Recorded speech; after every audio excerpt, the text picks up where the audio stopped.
Welcome to the Salmon Runs YouTube. Enjoy the video. In this video, I will explain how to change a Ford F250 carrier bearing. First, safely lift and support your truck using jack stands and wheel chocks. Next, locate the drive shaft and the carrier bearing assembly.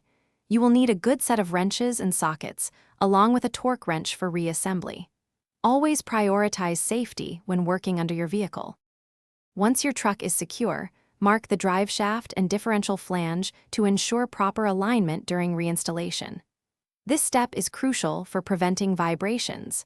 Then, remove the bolts connecting the drive shaft to the differential.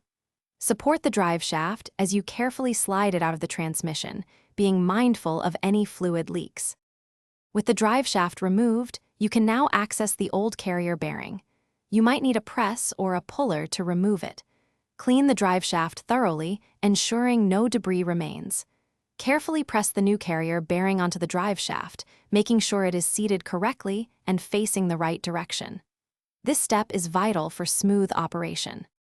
Now, carefully slide the drive shaft back into the transmission, aligning the marks you made earlier. Reattach the drive shaft to the differential, ensuring all bolts are in place. Use a torque wrench to tighten all bolts to the manufacturer's specified values, which are typically around 85 to 100 foot-pounds. Finally, lower your truck and test the drive shaft's rotation. Thanks for watching. Consider subscribing if we helped you.